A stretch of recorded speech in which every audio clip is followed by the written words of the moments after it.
We're good. Shit. Welcome back, guys. Week 2. Today, this week it's the healer episode. We were gonna do the tank episode, but a bunch of people canceled on us, and Sindolf just doesn't care enough to show up anymore. So we're stuck with these people.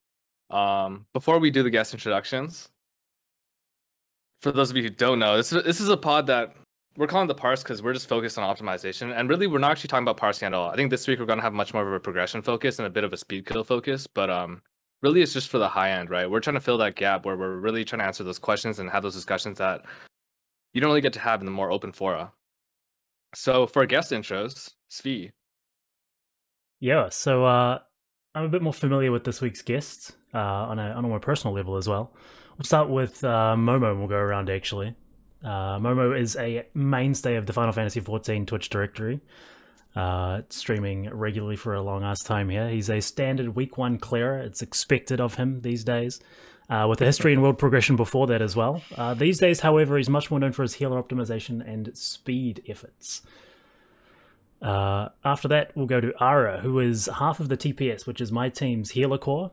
He recently made the switch from DPS to healer, after already having switched from healer to DPS before that. His game knowledge, prog performance, and contributions to the team are all top tier. And then the other half of the TPS healing core is my buddy Keo, who is the longest standing raid member of raid mate of mine, going all the way back to end of Midas, it would be. Absolute staple of in-game healing, and a well-respected member of the just in-game healing community. So welcome to you all. Thank you for coming on. Thanks for having us. Yeah. Oh, yeah, thanks. I don't actually know where we should start this week. So I know exactly where I want to start. Mm-hmm. And it's something that I want to direct more at Ara, because I know that he's most recently made this switch, the DPS to healer switch. And I kind of want to touch on the mentality change that entails. Because I think all of you guys have gone through that at some point, right? I know that Momo, you were a melee DPS main back in Creator and just after, and Keo, you started as a DPS as well, and then did the switch because you had felt required to.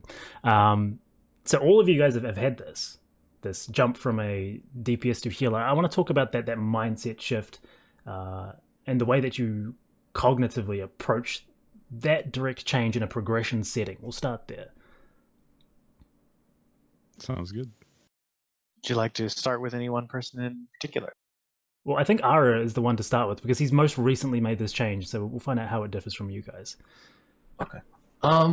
Well, yeah, I made the switch from Summoner to Astro in like 5.2. And I think the main thing is you can be like a lot more aware as a healer, because our DPS rotation isn't exactly like crazy this expansion. So you're a lot more focused on your party members and what's coming up next in the fight and any kind of mistakes that are being made.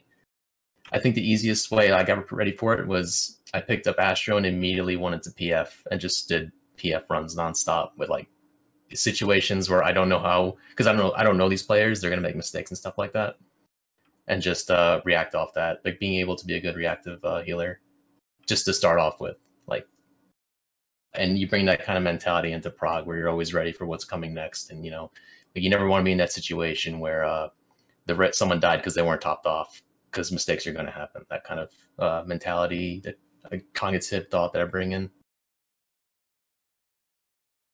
Okay. So it's less of a autonomy that you have in the DPS role. You're thinking way more cognitively and proactively, as opposed to just pushing buttons and moving when you're prompted to. Yeah, because most healers only have like a raid buff, and like usually someone on the team is more like the DPS players in the team are more ready to like tell you when to press that. So your focus mostly goes towards to mitigation, really. Like it's usually the healers that tell people like when we need this reprisal and stuff like that, or when you pop Veil. They'll be the ones to tell the tanks in most situations.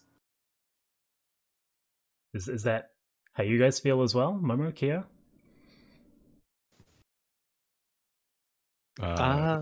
You start. Okay, I thought I would go first. You go first. More or less. I actually think PFing is an extremely good way to practice healing, plugging in general.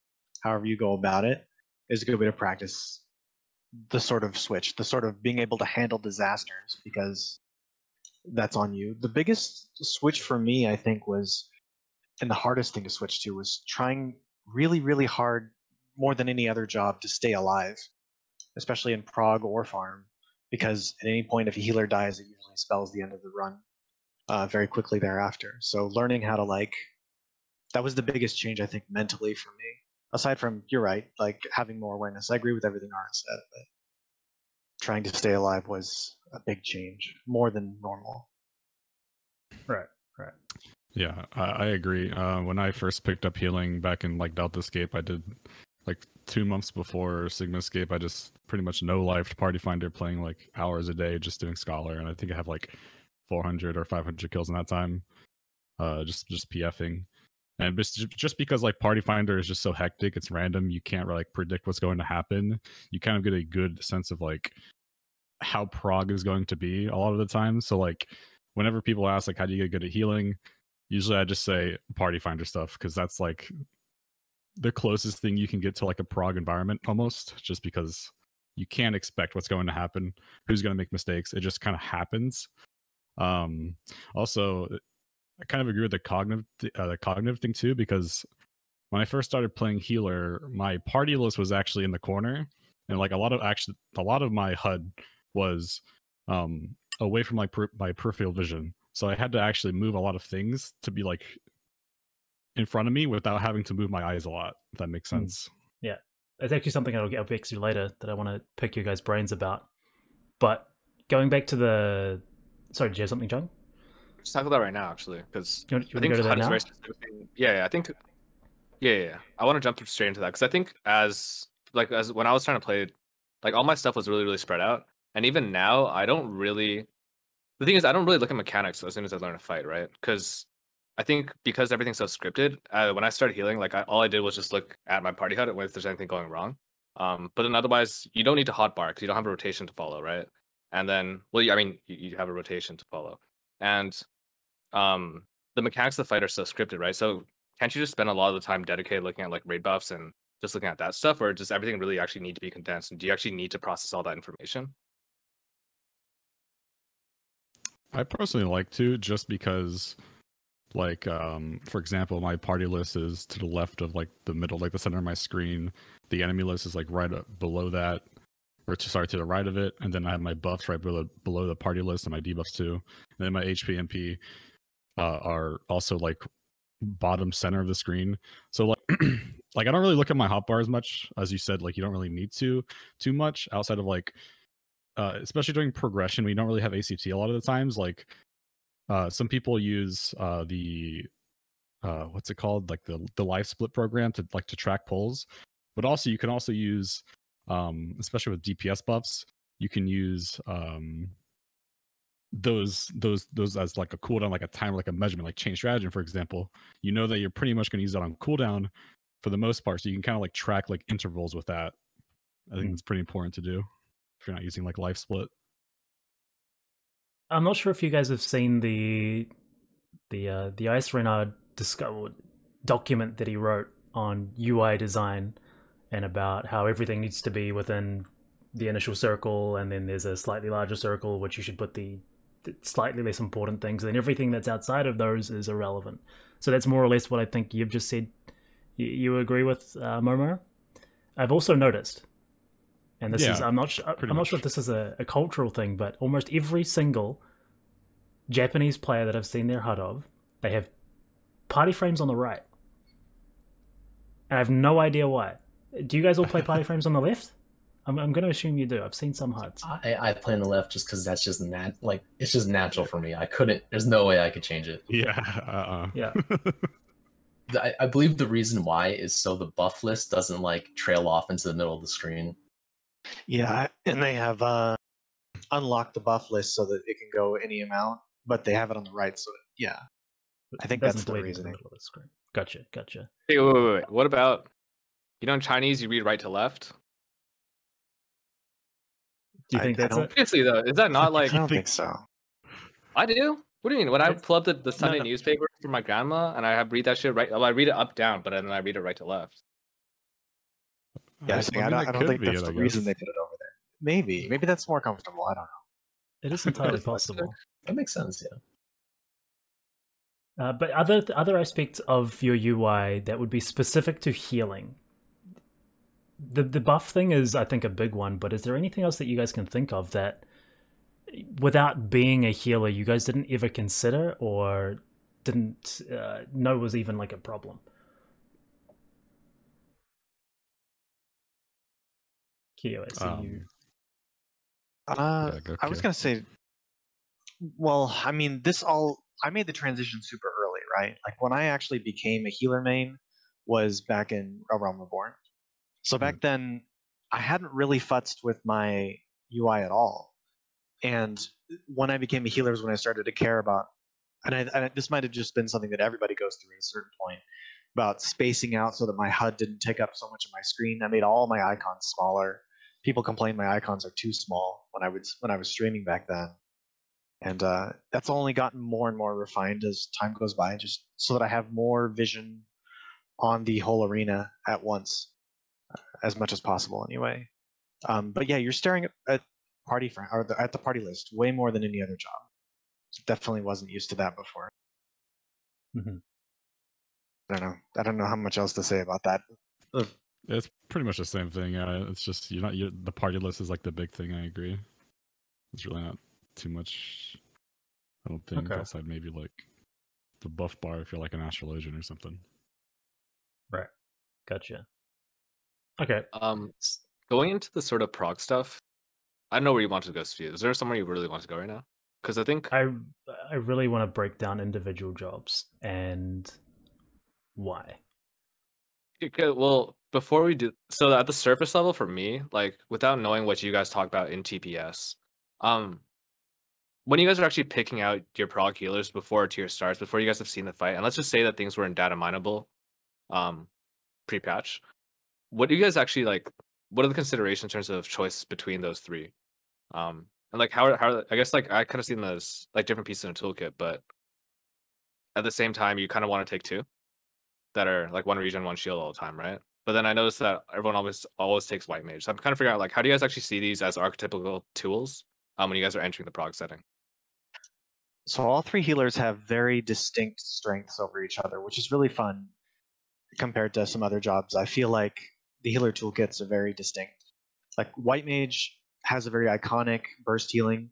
You know, between Plenary and Cure 3, you can do some of the most intense outputs over a large period of time, but it's got the limitations of range. You know, white mage has the MP thing, but not near infinite MP. If there's a strain, they're a good choice. You know, Scholar's always been the best at planned shields. If you have to have one really big hit mitigated, Scholar is the best for that.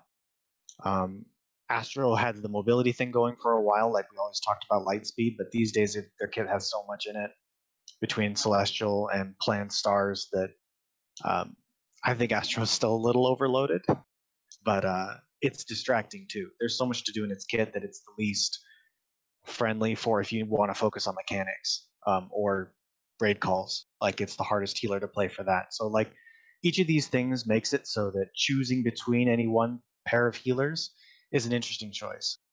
I'll just let someone else talk from there if you want. Yeah, I want to go deeper into that though, into why you choose to bring what you bring. So I think those sorts of things have been talked about a lot. You know, people know the strengths of White Mage, they know the strengths of Astro, they know the strengths of Scholar. Why do you prefer what you prefer? Ara? I'm going to put this at you. Okay, so well, the easy answer is to say like I've always loved Astro even since back to Heaven's Ward, but the main reason why I stick with it now is because even just like the mobility is the huge factor with the light speed, but just having Malefic on a 1.5 second GCD cast, like I can tell that my what's my cast per minute and prog just goes up way higher. Like it's just so much easier to have a main filler spell that's that short because you can just get it off without really thinking about it. You don't have to really turret or anything during a fight where you're constantly, you don't have the fight memorized yet. You're constantly thinking ahead. Other than that, sorry, go ahead. Oh yeah, at that point it's not even about the healing toolkit. It's more just about the playability. Yeah, like just kind of just ease of use of keeping your I guess what is it, always be casting, because that's just the main thing, right? Is just being economic in your GCDs and stuff like that. You don't want to always you want to be moving, missing a cast or anything, and Astro just makes that really easy with that Malphite cast time. And plus, you just like you said, the kit's just kind of overloaded. You have so many OGCDs. Star is amazing. Tons of instant casts, like AB aspect of benefic, 2 ED usages. Like Benny is still great, but just having more instants instead of just one big one just ends up being so much nicer to like save people, especially like this tier. I think Guy had with the Spirit Taker into Shell Crusher.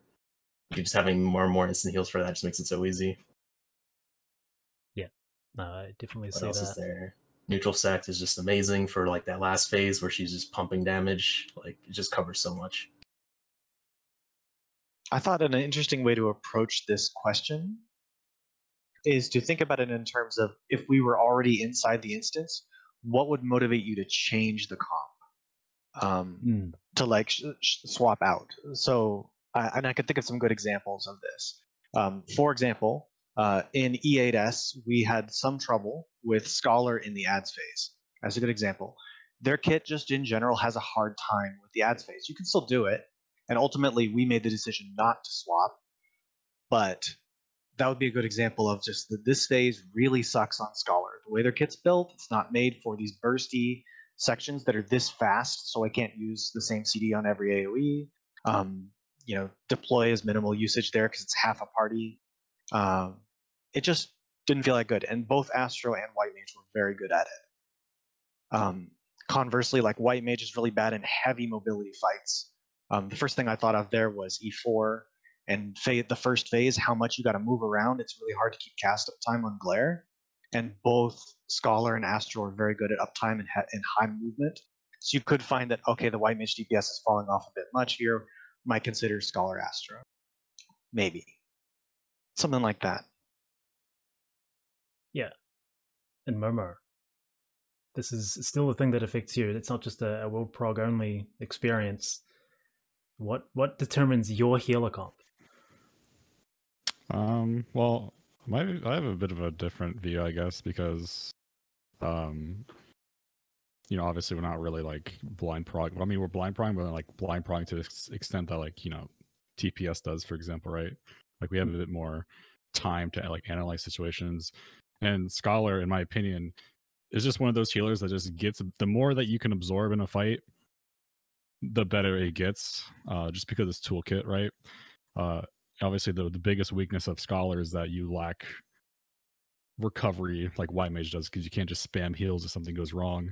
But you also have the Fairy, which is probably the biggest reason why I like, and Soil, of course. Soil is really good too, having a 30-second like mitigation effect plus regen, really strong, especially when you can pretty much coordinate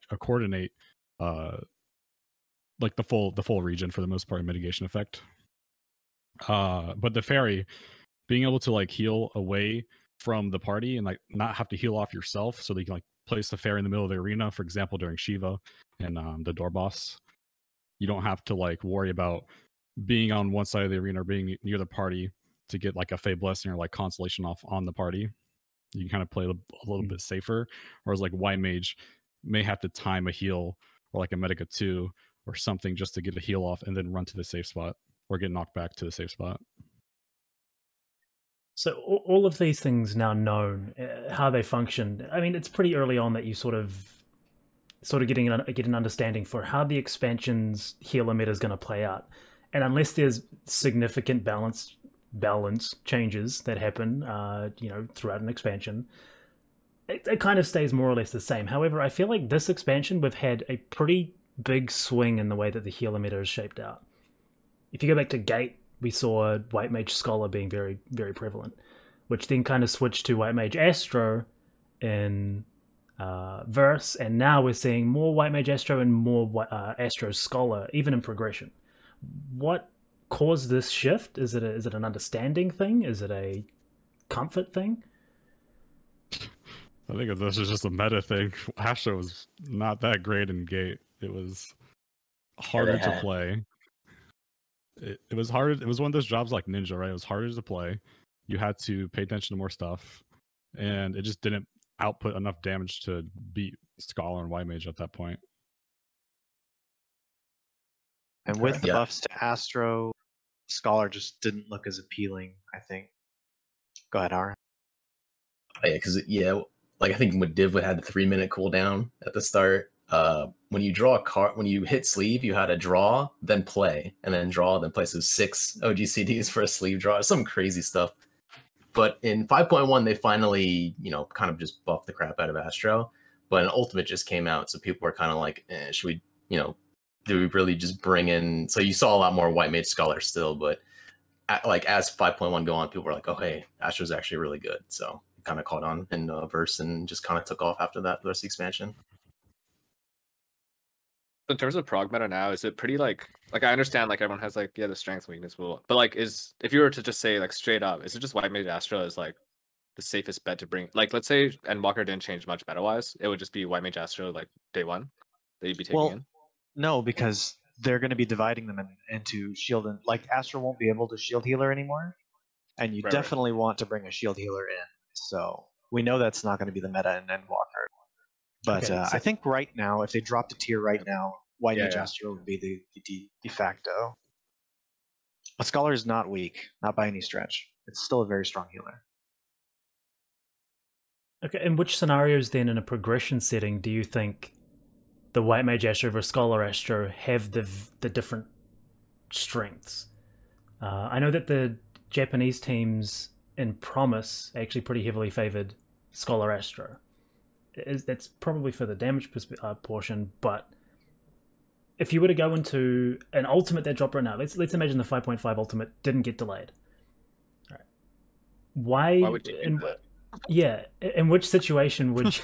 I'm sorry. That's so sad. So it's actually, there's two very big strengths between the two comps that are the biggest deciding factors. Just Scholar Astro can do the most mitigation. The combined mit of Scholar Astro is insane. You can have something up for everything. And then White Mage is very high output for very low brain power. So you can focus a whole lot more on the fight, and optimization is very easy. And yeah, it's got more of the pump heals. Whereas Astro Scholar is just going to make everything softer, which is often good in fights that don't require what White Mage can bring. I don't know. Simplicity is also a huge buff. I don't know. We talk about that as a joke. Our team name is about lowering the TPS, and White Mage is perfect for that. Very little thought, and at least into how you're going to play it. Okay. So it sounds like everyone is pretty much in agreement there that the meta is well established. But this is all going in a blind perspective as well. Like you take in the White Mage Astro for comfort, ease, all those sorts of things. What about when you're in there? What are the difference in jobs, and what are the considerations mid-pull when you're in there and you're thinking about, you mentioned at the start, like you're an E4S, the high movement, White Mage starts to fall off. What are the things when you're actively in there? What are you thinking about as a healer player in a hardcore progression setting? Well, so when someone else can talk because I just did if you want to, but sounds like you got the most ahead. idea here. I was just hardcore progression. Like, can you like clarify like your question? I guess like blind progression. What are you actively thinking about as you're going through a fight? Say you're progressing Shiva. What are the things that, as a healer, what is the process of going through this fight that varies now from when you played as a DPS or anything like that? So examples I can think of is, as a melee player, you're thinking about when to greed, rotational stuff, burst windows. What's the healer approach to these sorts of things in that similar context? Shiva was like the worst fight you could pick for that. There was like no healing in that fight. Promise there. We'll go to Promise. Promise was interesting because there was a lot more healing. I mean, the thing is, like, I did it on Scala, right? And I pretty much just soiled every AoE. Like, the biggest thing I feel like on Scala that you really think about is just your constellation timing, your Seraph usage, and because that's like your biggest cooldown, right? That's your 2-minute cooldown. Deploy is like one of those weird things where like you kind of just use it for huge AoE damage, like an Oracle for the relativities. Actually, it was really good in Oracle because you could. I paired it personally with actually Dissipation. I actually used that quite a bit in both those fights for healing only. For example, I would use Dissipation for the Diamond Dust AoE to pair with a Sucker on top of, because Dissipation right now it's a damage tool, but like you don't really use it for damage anymore in Prog, especially in Prog. That's really just for like optimization, in my opinion, because you only get like 30 potency if you really min-max it. So using it as like an MP tool and a healing tool is really important, especially in Prog. And at that point in Diamond Dust, it happens around 2 minutes, right? So your MP is, if you're using Lucid on cooldown, should be like, at least at the time, I think it was like around 7 to 8k. And then using Dissipation there would not only heal you, but it would also give you a boost in MP to top your MP back almost to full, which I think is also really important when thinking about Dissipation.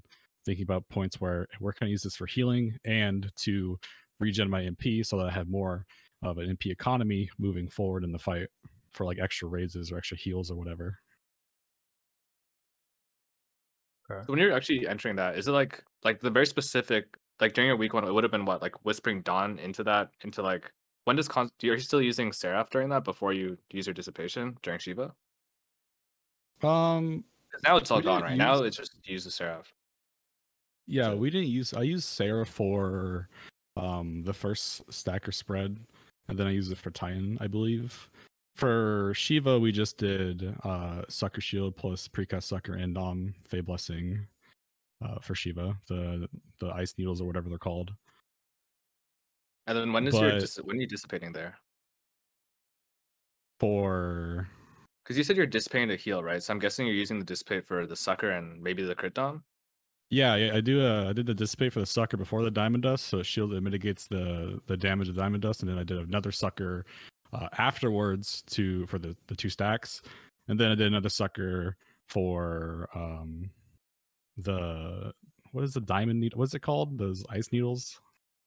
Ice Pillar? Pillar Pierce. Ice Pillar? Pillar Pierce, Pierce, yeah. Pillar Used it Pierce, for that yeah. one. We got there. So it was a pretty good value Dissipation there. And then I would also like pretty much like doing extra Suckers didn't really matter too much because the Dissipation energy drains made up for that a lot. Okay, so that's actually the one job that we didn't bring to Promise, so it's really good hearing exactly how you handled that in a progression environment. Now I want to hear what Keo and Ara did, because I can tell you what I did, which is just pray that I didn't die to damage, because there was a fuck ton of it.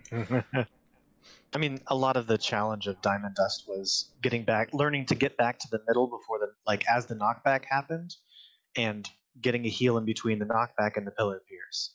Right, that was just us learning the timing for that made it so that it was a lot more consistent, and just rolling Temperance through that whole thing because easy to push one button. It's from my POV anyway. Actually, speaking about Scholar in there again. Another really good thing was during Alliance, getting your fairy cooldowns off there was really important because for a lot of the strats at the time, it was not uptime related, right? Like you were spread out from the party pretty heavily, I would say. So having your fairy in the middle could actually hit pretty much the whole party unless they're like at the very, very, very edge, which you could just kind of coordinate, like, hey, just make sure you're in a little bit at this point so you can get the healing and then you can just, fuck off. Gotcha. So that was really good. Yeah, Seraph is amazing during Lions. Can confirm. What about the Astro point of view? Because from what it sounds like Keo just said, he's doing the bare minimum by pressing Temperance and you're doing everything else. Is it? How far off? No. Excuse me. The time healing. No, I think that's like a standard like plenary spot for White Mage, so they'll probably have that and pop the I don't know the name of it, but the 20-yard instant heal that like adds more healing on it. Afflatus. Yeah. For Astro, that's pretty much just like horoscope timing part. which is nice because if you time it correctly, it goes off no matter how far away the party member is. I think that was probably one of the best changes they made to Horoscope. It made it much more fun to use. But yeah, other than that, like most of like the Astro thing is like, okay, when do I start? And like you kind of just play off that the whole fight, and like you try to make the best use of it. Because your other cooldowns, while they're strong, there's usually like an easy way to know, like, okay, I should just pop that there. Like I can get the most out of it. But Star is the one you kind of just always want to be rotating because you never want Star to sit on cooldown because it's damage. So having like getting a good timeline for that off the bat is really helpful. Okay, so yeah, so the approaches are all conceptually very different then, it sounds like, where you're sort of playing around one big thing, which is Seraph, Star, and Temperance to a degree. But what you're doing to actually get to those points sounds very different. I like that. So, but apart from the individual healers themselves, I kind of want to talk about also excluding the fight itself. And this is something that I personally have experience with you guys. And Ari, you're going to love this question. External factors such as job composition, which affects healer gameplay. And I specifically want to bring up Phase 1 T, Living Liquid. And I'm talking things like personal CDs. So how does that affect how you play as a healer? I mean, Ara wasn't healing for this, but you know what I'm talking about, so I'm going to target you with this one. Yeah, you mean the chicken nugget? Yeah. What's the chicken nugget? The Titan shield. You guys use that in T? So if you frog through T, you know that one of the DPS that takes a doll also takes a Protean shot before the doll feeds. That person was Ara in our group. And I mean, you can go ahead and tell your side of that, but yeah, so you take the Protean, but I was also the last feed, which means the doll is constantly auto attacking me and using the AoE. If I get twice, I die. So being the last feed means I'm going to take the most damage of all the DPS. And our strat was like really, really bad. So we just bulldoze through with Titan Shield. I would just bring out Titan and hit the shield twice so I wouldn't die. Oh, you use it twice? I'm so sorry. Why did you guys just make your melees do that? We only had because one. they would have like bloodbath and stuff, right? I mean, the opposite end of the room. So there's 3 puddles, and then the bosses are in the empty space where there would be a 4th puddle. We had our samurai doing that. The healers are baiting the 2 next to the boss, and then so it was the caster in the range to the back doing the far one. It just seems like summoner. I mean, I guess that's that. Wait, weren't you on? You were on Black Mage this, right, Sfia? Was mana ward, whatever it is, not enough? I was using it. The problem is that I didn't have the ability to have a second shield, which the summoner does. Yeah. Shit. Our strat was really bad. But outside of that specific case, what other factors like that? So, like, are there specific jobs you like playing with as a healer now? Is it a problem playing around Black Mages who don't like moving, which is an absolute meme? Actually, we can preface this with what I've been arguing with you about for like 3 days now. So what I hear is that TPS thinks Warrior is kind of shit, right? Yep. It's just you mean us. send off? Oh yeah. It's not just us. Okay, fine. Everyone thinks Warrior is shit apparently, but I don't really get it. Because whenever I do the mid, like whenever I put things into the calculator and stuff, it seems like the mitigation should line up with Shake versus other things and be pretty comparable. Except, like, I get that Shake scales better with gear and scales better with that, but like, especially in terms of tank composition, like, how does that affect? Does that affect you guys? That you guys have big preferences towards tank composition and stuff like that? I would say less so about melees, but particularly about tank comp. I'm biased towards liking having a Dark Knight. TBN is amazing for healer quality of life. Deletes any concern for tank HP in most situations, which is really nice. I am curious because I as a scholar especially, Warrior is amazing for me personally, because their toolkit just synergizes really well with Scholar. not only with stacking shields or shake it off, but also equal or thrill of battle, buffing anything you put on them, so you can even use them as like a deploy buffer of sorts if you really wanted to. That feels so bad What now. is the reason? What is the reason? What, that not to like warrior? Yeah, not to like warrior. Because they just take paladin spot, or because I'm assuming because it's Dark Knight, right? I think it's more that none of the stuff that warrior does uniquely, that stuff you just described, really outshines the stuff that the other three tanks can do, which is to say paladin's crazy party mitigation, Dark Knight's TBN spam, plus having missionary, and Gunbreaker having the highest DPS and Heart of Light, which is amazing because it has low cooldown. Yeah, I think people sleep on So- Gunbreaker a lot too. People definitely be like, Gunbreaker has the worst mitigation, but you see those people, the same people, like, they have like one Heart of Stone usage in like a 10-minute fight. So it's like, Yeah, I mean, camouflage But, isn't to be ignored as a third CD too. yeah, I agree. Like, especially like, well, like, here's the thing too. Like in hindsight, right? I would have much rather progged with like a Warrior Dark Knight comp in T than a Paladin Dark Knight comp in T, because Paladin and T, for the most part, didn't really bring anything special, and like cover couldn't really save as many pulls as, or actually through our whole prog, I don't think cover would have saved any pulls. Clemency saved a pull or two, but especially a hollowed ground, it wasn't as valuable as we thought it was, or thought it would be, especially because you could actually invuln more busters than hollowed could have with a home gang, on top of just having more self-healing for Living Liquid and BJCC phase. And that's where Paladin really got slapped, at least in our group, because the strat we did. I want to talk about that self-healing from warrior. People always talk about how it's such a huge tool, and in a progression environment, people talk about, oh yeah, you're saving healer GCDs. Is that really ever something that's noticed and tangible? Because tell me if I'm wrong here, but I feel like it doesn't quite make up for as much as people like to think it does. It's overhyped a lot. Sorry, go ahead. Well, because so you touched on a subject that I'm actually really passionate about, which is they have kind of deleted auto attacks from boss fights, with the exception of what we were just talking about. BJCC is a really good example where there actually is consideration for auto attacks, and that's a really good example of how it should be done. But most fights these days, auto attacks are almost not considered. And one of the things Scholar is very good at, probably I think one of the best healers at, is managing auto attacks on tanks. Like Nail Phase and UCOB, if you have a Scholar alone, tank HP never dips below half, like not a chance, because XCOG and Fey Union just delete that phase.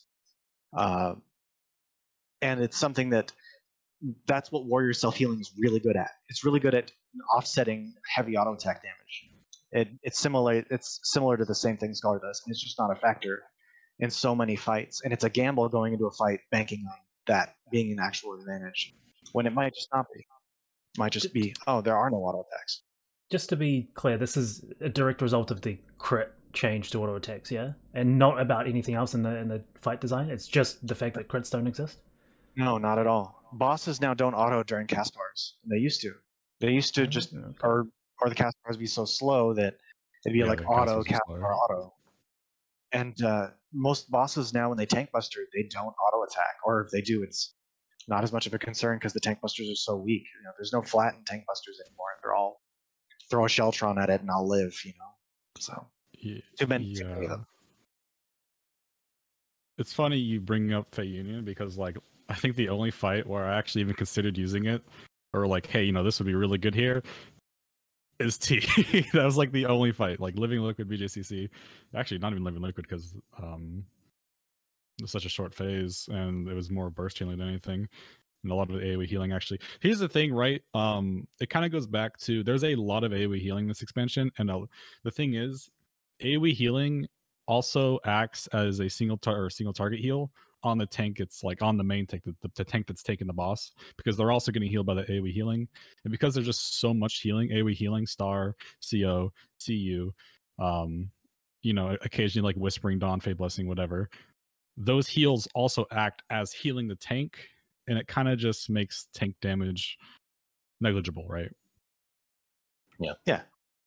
I mean, you like think about the door boss for Eden's Promise for E12, and it's like when the tank busters come up, like you want the tank's full health. Well, that's where I'm dropping my asylum just to top the raid up for everything else, and the asylum ends up topping both the tanks without the need for a regen.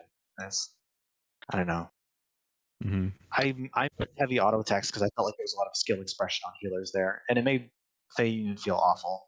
All of Eden's Verse and all of Eden's Promise had no good Fey Union spots. Well, maybe like one or two, and it just felt bad. There It's was actually- one spot in E11 actually where I used Fey Union on, because actually it kind of goes back into the what you were talking about a second ago, where using like Titan Shield as like a mitigation source for the healer, like a team comp for it. If the melee got picked by Thunder Tether, they could actually Bloodbath Second Wind, and you didn't really have to heal them at all too much. Maybe like a little top off here.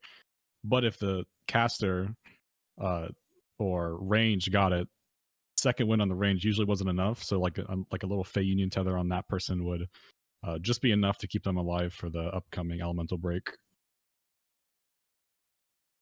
Just gonna Yeah, ask so- about that. Go ahead. No, that's it. Oh, there was okay. Yeah, I actually wanted to. Keo commented that you think it's a bad change just because it lowered the skill expression, and I wanted to see how if Momo and Ara felt the same about that. That it's a good or bad or unhealthy or healthy change for the game. The way that auto attacks have changed the sort of healing profile. I think it's been kind of worse, honestly. I felt like healing in general, this expansion. I can't speak for Gate. By the end of it, only Eden's Promise was the time where it's like, wow, I actually get to use all my buttons now. And, with the exception of T phase 1 and 2.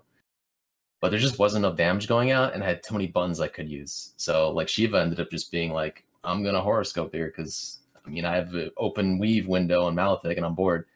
There's just not enough going on. And I felt like it was a bit different in Stormblood just because the way the systems worked, where just, even with crits and stuff like that, I think bosses should auto way more and way harder, and just kind of like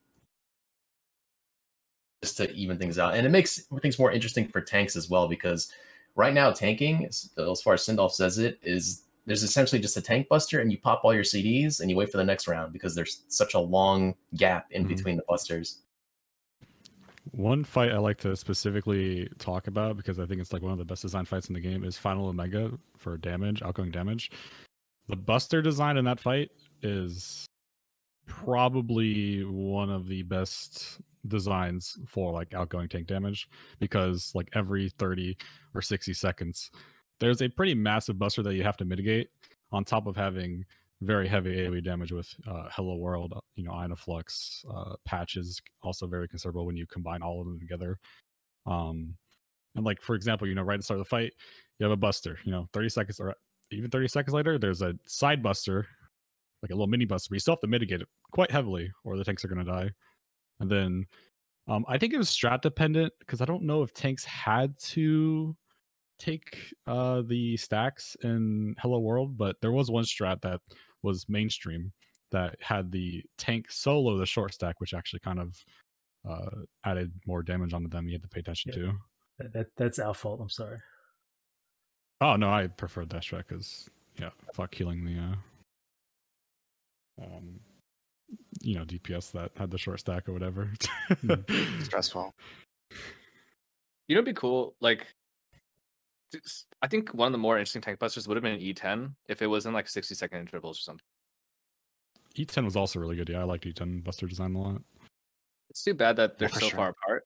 That because I like the idea of having to heal in between those intervals. I know week 1 when I progged it, my tank was a WoW player and didn't really know what his buttons did. And he just started playing 14, and so we actually had to heal him like 3 times in between the tank buster, because he was like, I used Rampart, that's the only one I have.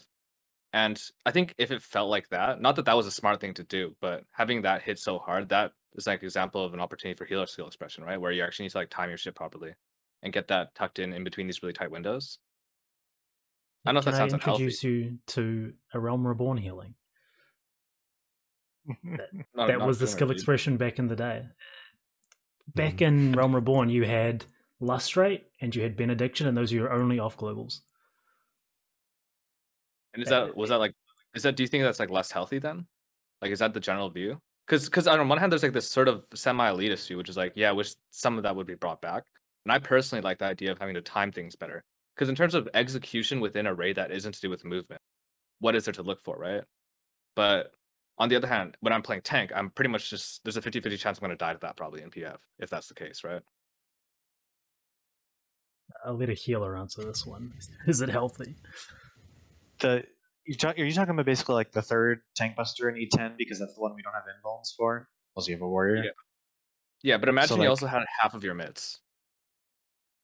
Yeah, I mean, I don't think you would die 50% of the time in PF. The thing is, people get used to what's needed, and they'll find a way to do that. If it's hard and it's something that tanks are dying a lot on, then there will just be a strategy to develop for how to handle it, and they'll make out a step-by-step, just like there would be for anything else.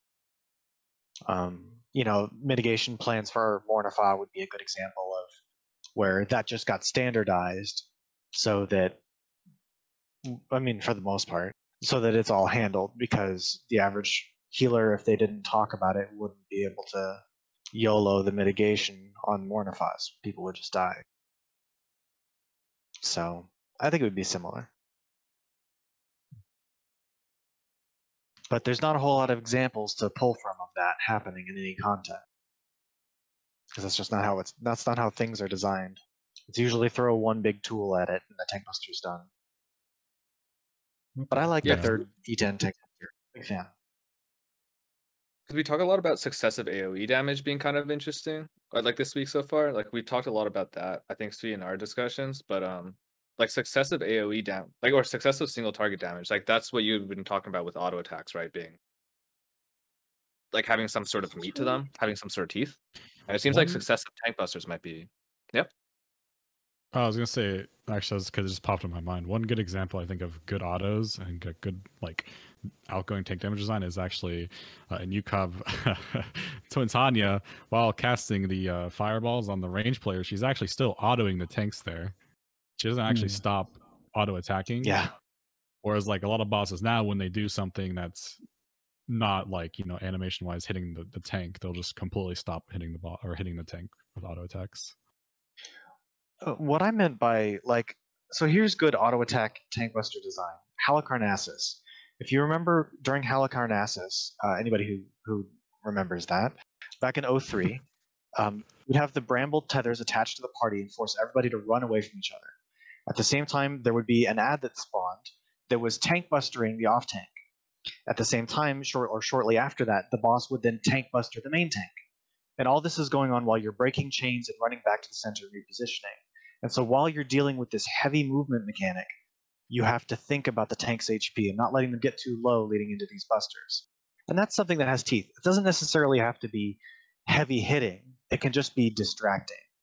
And then while you're distracted with a mechanic, deal with the tank autos that are building up over the course of this mechanic. And I think that was done really well in Halicarnassus. Halicarnassus in general, I sing praises about that fight a lot. It's a really well designed fight. But that in particular for tank damage. I'll add to that and jump on the Stormblood train as well. But UCOB faced Nail, another situation where, well, nowadays we've all done the fight so much it doesn't affect us much, but there's a lot going on in that fight. So it was very common early on in prog setting for tanks to just fall over to the 20k autos because the healers just have a lot to worry about. Their fire stack, the doom, the lightning. And there's just a lot going on while the boss is like slowly hard hitting the tank with a lot of untelegraphed busters in between. And the small distractions can really add up. So that kind of thing is great, I think. Yeah, it's not even Nail. It's not even just like the autos too. Like the busters in Nail happen in very short frequencies. The thermo beams also do a lot of damage to the tanks, especially in ads phase. I don't know how many times I've seen like a stream or something of, the especially back in Stormblood when you had to actually be in your tank stance to get that mitigation up effect. And tanks who weren't in that tank stance when they were tanking Twin, because Twin's also autoing during the nail quotes and ads phase, they would just get shredded by that beam because it would do like 40, like 50k or something like that back then with no cooldowns. I remember it was definitely. really, really important for tanks in Prague to just go into tank stance at that point just to play it safe. Yeah. So It reminds me. Sorry, carry on. I just wanted to, just one little tiny thing is just I miss caring about where Feint goes in the same vein. Yeah. Go ahead. Yeah. Talking about tools and the depth of the toolkit and stuff, something we haven't really touched on is rescue as an actual tool for things other than killing people. Is it good? Because I think it's fantastic, but I know that a lot of people think it's lazy useless. shit. Jung thinks it's shit. No, I think Well, you're not- lazy shit. I think Oh, it's yeah. good. I think you think it's great because. Sorry. I never want to get rescued ever, but I don't know what it's like in a prog setting, but in an optimization setting, it's really hard to use rescue unless you're the Astro, because especially as like a scholar, for example, as a scholar, you pretty much never want to do anything ever, including like any like fair heals or anything, because pretty much any extra off GC window you have to create is a DPS loss and a speed kill. White mages have a little bit more room to breathe because they have like either 6, 9, or 12 lilies per fight, depending on how hard you optimize, and then you can technically use those for rescue if it lines up.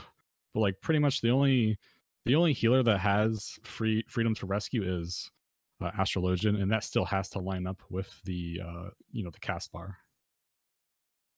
It's kind of it's one of those weird abilities.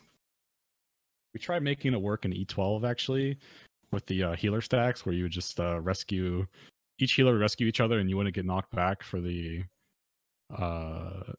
darkest dance, or what is it called? Huh. I don't. It's the Yeah, Sombra, yeah. the Sombra, right? The Sombra tank buster. Right at the start, yeah. But it just didn't line up right, and it wasn't worth like doing an extra rune to just to perfect it. I see it as a risk, because there's always a chance with rescue that you make the situation way worse if it doesn't accomplish what you wanted it to do. You time it wrong, it's always really disorienting to the target you're rescuing unless they're expecting it. But I really like it when you get a very interesting challenge of positioning, which there's been very few times. But a good example would be one of the Hello World strats, I think, in 012 relies on rescue. The Unreal strat, if I remember right. It's been a while. Unreal uptime. Well, actually, not just uptime, just Unreal in general. Yeah, you're right. Yeah, the tank with the initial defamation, I think, is meant to get rescued, and I thought that was really creative and awesome. And seeing things like nail phase rescues where people get saved from like a knockback, like a chariot, it's really cool to see. It's so hard to do in practice. So I generally, I am averse to using rescue unless we plan it out. Okay. There's okay. one set where I think this in E10 me and one of my friends, we teched out a rescue just for the first shadow cleave. You know how there's like the chariot and then there's the one side cleave after? Like the boss does Yeah. yeah. Like if you pick wrong, like we basically had one of us each go like the opposite side. And then if it was like there'd basically be that 25% chance that you're on the wrong side, right? And then we'd take the rescue on that. But we'd also time it for the end of our GCD. It's still a bit awkward because you don't have a dia refresh there. Like you don't have a dot refresh no matter who you are. And then you're basically using a hard clip swift cast for rescue, so that the other person doesn't need to clip. So yeah, I was gonna say you have to move in at least a little bit, right, to be in range if you're on opposite ends of the arena. Depends on, because we actually thought this too in E10, because getting the wrong side on Scholar is awful. Arguably maybe even worse than Light Mage. But like, yeah, like that I actually get what you're saying there, because we thought the same thing. I think the only issue was that it just didn't line up with the Astro cast bar, so it was kind of risky. I think one of the cooler things that we learned about rescue actually was doing the 2 Neuralink UCOB and learning that it can be used reliably as a very innovative tool. Yeah. Where it's rescuing 2 people who are knocking each other back into the death wall very quickly, and having that be consistent goes to show that the tool is actually reliable if your players are good and you have the tell. The timing is very precise, though. Yeah. To do that consistently. Mm-hmm. Kind of goes back to the thing too, because one really important thing is like if you're again, it kind of goes back to the Astrologian because like I said, like they're the only ones that can do it without losing damage. Like in an optimization scenario, like not a prog scenario. Obviously in prog you're just ruined to or like a Lily to rescue it, whatever. But like optimization too, it's really important because rescue isn't reliable because not everybody's going to start the same pull at the same exact time, right? Or maybe they're going to clip their GCD at some point, you know, placing down star. Sometimes star clips, sometimes it doesn't. But when it does clip, you're changing your rotation, right? You're changing the time at which abilities flow, and that can also screw up your rescue timing. Okay. Yeah, Can I we think go into the optimizations. Okay, yeah, sorry. Yeah. Alright. But so I think for this expansion, the only time I've seen rescue like optimized was on like what E4 during the folio at the start, or the way the lands, and the healer. If the healer has the safe spot and hits side, he'll rescue the healer over. I think that's the only time, like optimized, it was useful. But I think Stormblood it was way more useful because certain tanks had really long cooldowns on their knockback immunity, and healers would often rescue them under certain fights to give them more uptime, like Omega MNF and Neo X Death. Yeah, I remember that. For prog, it can be useful, but almost never. Like I think the one time I used it this prog was Sfia. I saw him on the cleave side during Eden's Promise, and I'm like, oh, I gotta save him, but kind of forgot he's a black mage, so kind of just yoinked him out of a fire forecast, and he had 8th and manipulation lined up. It kind of goes back to like in prog too, like the same way. It's like unless somebody specifically asks for it or like calls it out in like a timely manner, you don't know what the other person's thinking, right? Maybe they're trying, like maybe they know, like you can't tell if they're tunnel visioning basically, right? You don't know if they're going to move or not. You don't know if they're planning to move or not. So like unless somebody like asks for, like, because you don't want to disorient them, right? Like Kyo said earlier, rescue can be really disorienting, especially if like you're not expecting it. So unless somebody's like, rescue me here, or they're obviously in, a bad spot, generally try to avoid it. Yeah, that goes on to where I think rescue sees the most usage is when you're PFing and you are the experienced healer. And I think Momo and Kyo both have been in a situation where you're playing with people who are obviously learning the fight or new. Then rescue becomes a lot more useful because, oh, you're standing in the bad, let me help you out there. And that happens just a lot more when you're playing with less experienced players. I actually rescued a person into a lightning orb and removed because they didn't pick up the orb. So they lived because of that. So that's actually a good example of rescue to save somebody. Because they didn't pick up the lightning orbs on the ground. They have to pick up to survive the buffed AoE Judgment Bolt. Just rescued them, yoinked them into there. Yeah. Okay. I've rescued a summoner into the LB thing that Titan leaves behind because he didn't pick it up on Uwu. Please get your buff. Okay. Oh, you can actually also rescue out of LB too, which can't be. So that function isn't actually as good as a lot of people think it is. All it really is, it still locks you out of pressing buttons for the same amount of time, but it lets you move, right? Yeah. Well, I just remember specifically in E10 where we had like a mistimed LB and they would have died because they LB'd during the chariot ability where it stands up, and rescue actually saved them there. Yeah, just like those niche scenarios where sometimes it'll happen where you can like kind of save somebody's life by doing that. Obviously that's a player error too, because you shouldn't have LB'd at that point, but if they do, you can technically save them. Yeah. Okay, so I kind of want to move on. Unless there's anything else you guys want to touch on, very like prog specific, before we go into the optimization side of things here. I'll leave it open to you guys for a sec. If not, we will move on. So the first thing about optimization that I kind of want to figure out is the basis of how you plan out a heal, how you build your healing plan as you go into a fight with the intention of getting a speed kill or a high pass, or you're going for not a blind prog experience. You're doing what everyone else does after they've killed the fight and they want to do it better. What's the process here in actually building a healing plan? What's your approach? start with Momo because I think you've got the most recent experience. I think maybe Ara does as well, but we'll go with Momo first. So the way Renton and I do it, and have done it since Sigmascape, because I played every Healers expansion. I played Scholar and Eden's Gate. I played Astro Eden's Verse, and I played White Mage and Scholar this tier, depending on the fight. Each composition kind of handles it differently because of the way they use their toolkit, right? So if you're doing like White Mage Astro, we always plan the White Mage's heals first because those are the ones that are the least inflexible, right? Like you can only Lily at certain times, and then you want to use those lilies to do your sizes sometimes. You can't really change. You can't use the size like Star, right? You can't like move it. You kind of have to keep it on cooldown, especially if you're trying to get it under buff windows, which you kind of do sometimes, especially E9. So you kind of have to keep a strict rotation of your healing cooldowns.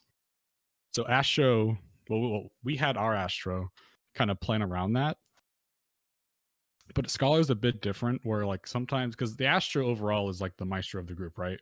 Like they kind of control everything for the most part.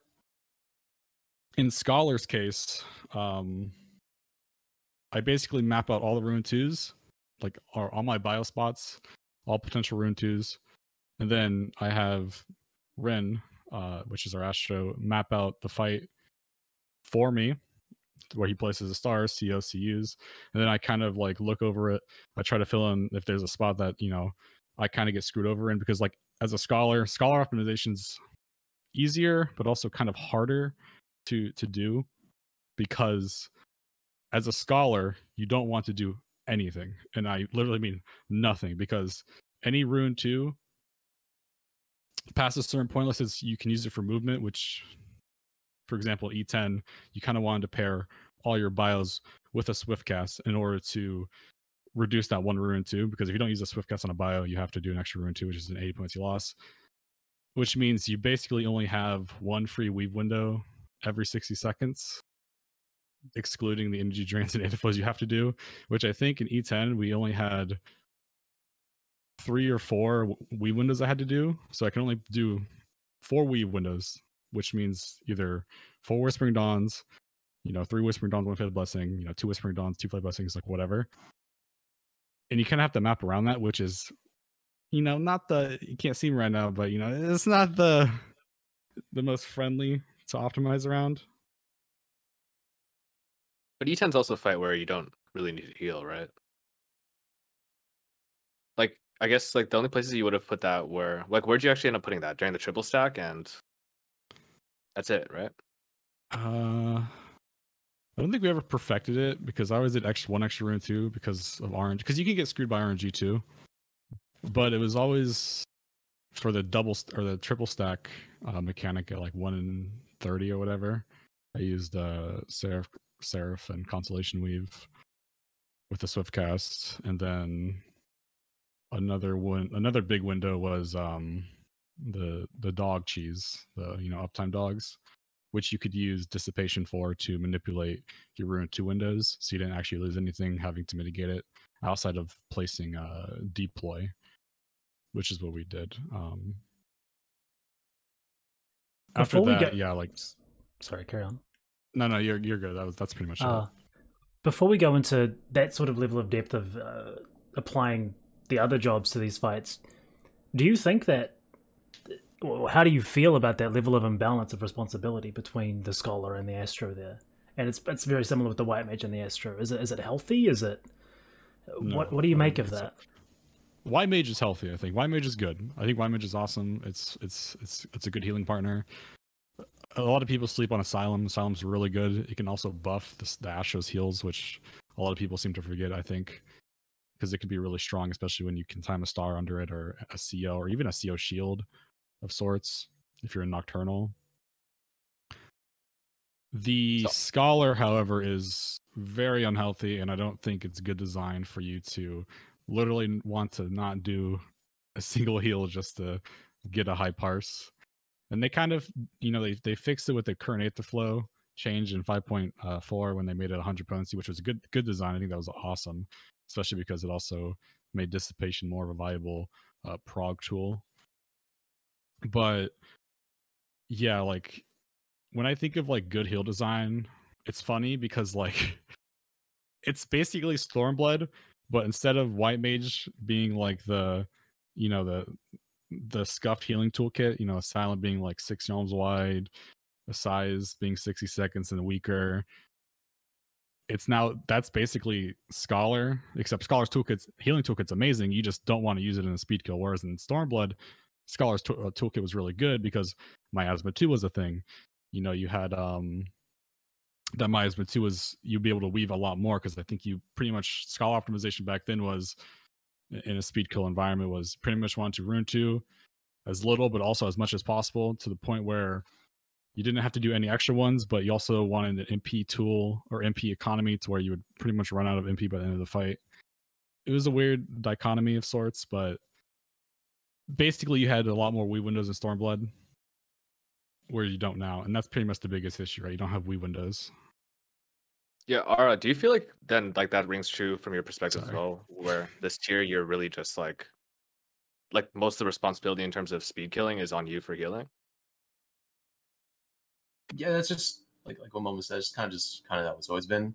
Astro just has a really strong healing kit. It just kind of doesn't cost them anything, so Yeah. they're pretty much the first ones you look forward to like starting map stuff out. And you just want to like it's kind of the same way in Stormblood. Like, but like I said, in Stormblood you had more weave windows, so you could actually do stuff without losing uptime. Like you can barely even hit like your Seraph or stuff next. So all you want to do is brawl. You don't want to ruin 2. Although in Stormblood it was way worse because Ruin 2 was like really bad potency, like to the point where it was almost worth to just hard clip and broil again instead of hitting Ruin 2. So like I think the issue there that I think that like so for me the issue isn't actually that Scholar has these problems. For me it's that Astro everything's free because you have all these weave windows.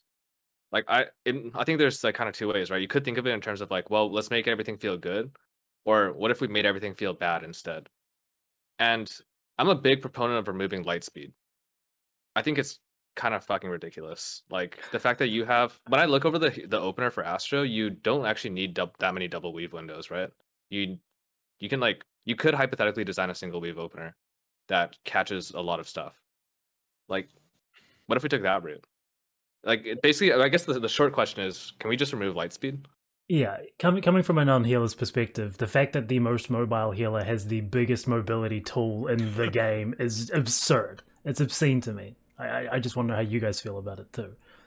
Yeah, give Scholar Lightspeed. Easy. I mean, yes and no. The problem is when you get into those 2-minute windows where you're hitting when there's actually stuff going on in the fight, and it's like, okay, I need to drop my star here and hit CO, but I also need to hit sleeve draw, put cards on 2 people, and hit div. And if you're doing Malefic OGC, you're not going to line anything up. It's going to be a mess. Mm-hmm. You still lose like without light speed, you would lose damage 100% on Astrologian in terms of the raid DPS department, just because letting you use light speed lets you do 2 cards like per window. Pretty much, you can play and draw in the same window. If you don't, you pretty much have to play 1.5 seconds later, draw 1.5 seconds later, play again. So you're effectively missing potentially 2 GCDs or a GCD and maybe an off GCD just by having to hold that card. Though I think this would all be fixed if they just changed Scholar's Fairy back to what it was in Stormblood, where it was technically off the global cooldown, but without using a weave spot. So you could like command it while you're channeling a broil or something? Yeah. Pit I don't think that actions would be too were strong. a lot more fun back then. Yeah, it was also more fun. That's also another pro. It does. I totally because I was playing some Scholar this week, and the Astro I was playing with, like I'm really used to PF, so like when shit comes out and everyone's chilling around like 10-20k, I'm like maybe I should throw something out before raid wide. And every single time I put in like an extra Whispering Dawn or Seraph, I would just like she would just straight up scold me for the next like until the next time that something came out. Like no, you need to broil more. You need to broil more. You need to broil more. I feel like in the optimization setting, like. If it kind of feels like both White Mage and Scholars aren't really healers anymore when you hit optimization, right? Especially outside of Promise, I guess. I can't even think of another fight where I really think White Burnished, maybe. Well, like I said, White Mage is a really, really good healer. Like Asylum, the thing is, when people look at White Mages, they don't really plan around the Assize timing, so it ends up being a lot of overheal. But if you play around the White Mage's cooldowns, it can actually heal a lot to the point where even like a double White Mage comp can pretty much 0 GC heal a fight if planned properly enough, and not have to like take any like extra damage or reduction because of it, like extra lilies or anything like that. Because I remember in in Eden's Gate, we'd actually mess around with we were gonna mess around with double White Mage in E9 too, just for fun. But in E1, it was potentially pretty good just because the ads dying faster and the kill time at the time was really, really good for White Mage, and Astro at the time was not even a consideration, so it was pretty much just White Mage versus Scholar. But yeah, we 0 GCD healed that fight without like too much difficulty. Okay. But this just goes to show like White Mage is also really strong in that department. So you're talking about the damage contribution and the kill time being favorable to White Mage. Where do those distinctions lie now with the current balancing of healers in terms of what you optimally bring? What situations do you need to have to bring a Scholar? What situation do you need to have to include a White Mage? Because it sounds like Astro was just auto include. Can we specify that? Like, I think the actual question is what conditions need to be made out to bring a White Mage? Because it seems the optimization meta is Scholar Astro, and it seems like the big effort is how do you bring a White Mage in, right? So maybe just the first half of your question is kind of what I said in. Well, we played White Mage and we did White Mage in E9 and E11. Though E9, I think Scholar edged out at the very end just because it just did more damage under the right conditions. Also, the thing with Scholar 2 is to keep in mind you have to have a very specific comp, because your comp is very important on both Astro and Scholar.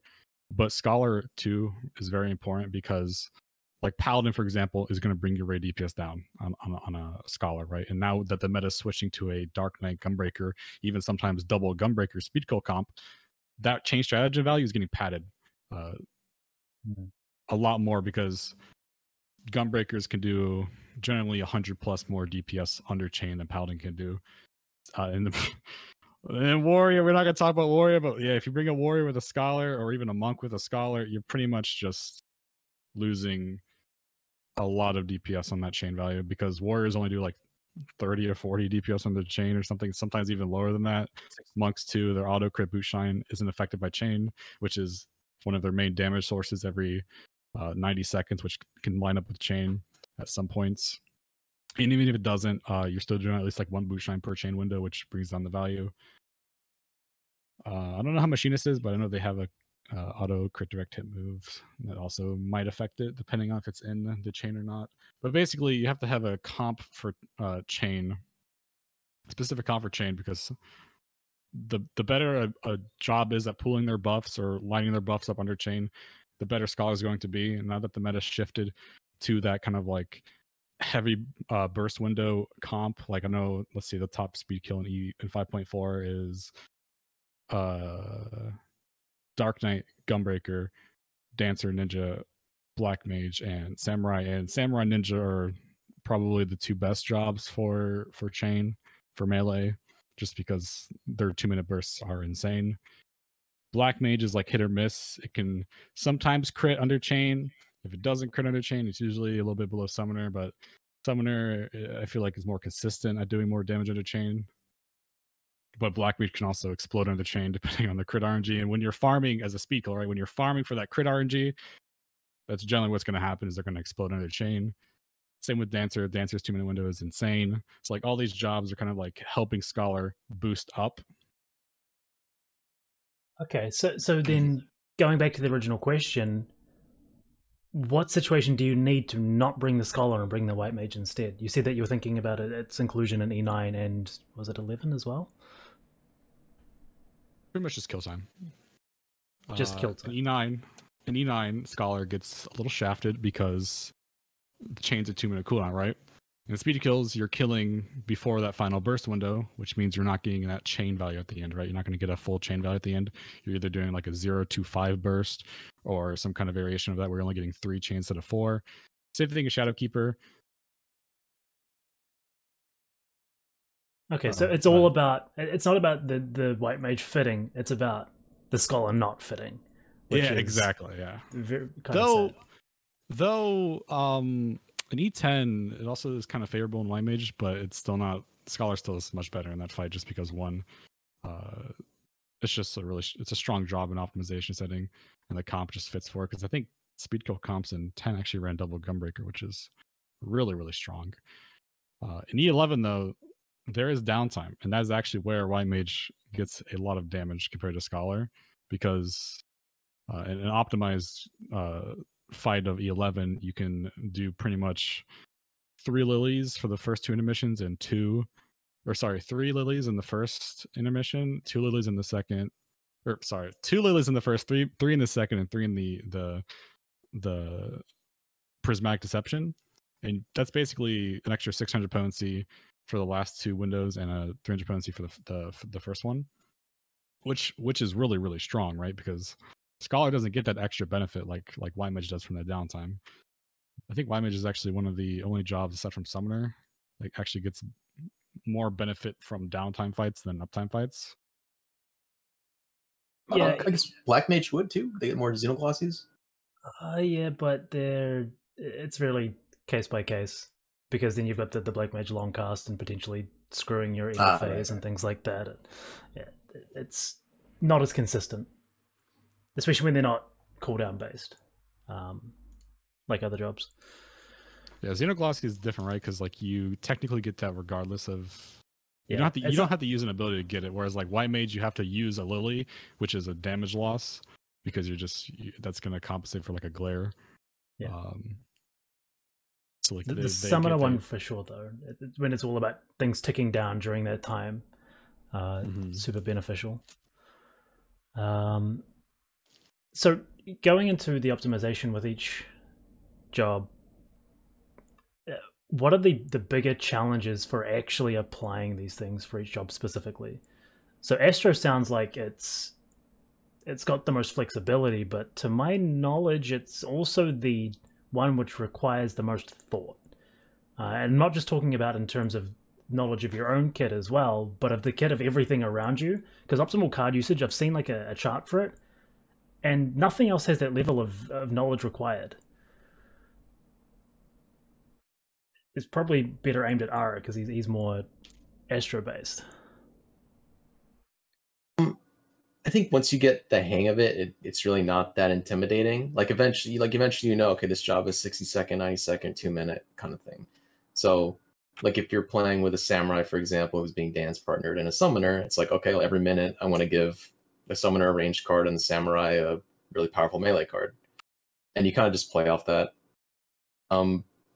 And I think like you could see like those openers for Astro where it's like a giant spreadsheet of a ridiculous branching path. It's really not that like intensive. Yeah, I wasn't thinking so much about the opener with the intentionally. I've seen that exact chart you're thinking of where it's made to look a lot harder than it really is. I'm talking about in a speed kill environment where you've got cards that need to be distributed on 30s and cards that need to be distributed on 90s. And then you don't have comps that specifically fit that, especially in a speed kill setting, right? So knowing exactly which job gets which card at which point, especially when it's not around burst windows, just requires a level of knowledge that just isn't equal across any other job, I think, in the game. To me, that it comes across as unfair. Is that how you perceive it? I wouldn't say that. I'd say if you're speeding and you can get used to the comp you're running with, then eventually just kind of ease into it. It just takes a bit. What if you guys like? What are your thoughts on the JP comp, Ara? You know, like the one where they run like Red Mage, Bard, Dragoon, Monk. Like handling that, wouldn't that be kind of a pain in the ass? Because Red Mage is on a 40-second, Bard is on a god knows what. Well, it's funny because I just did a group of Momo actually, and we were running Dragoon, Red Mage, it was MT on Samurai, and some others. It was very all over the place. So I'm like, well, I know my one card goes to MT, but the other 1 minute card was a hard one because it was Dancer, Red Mage, and Dragoon. I'm like, I don't like this.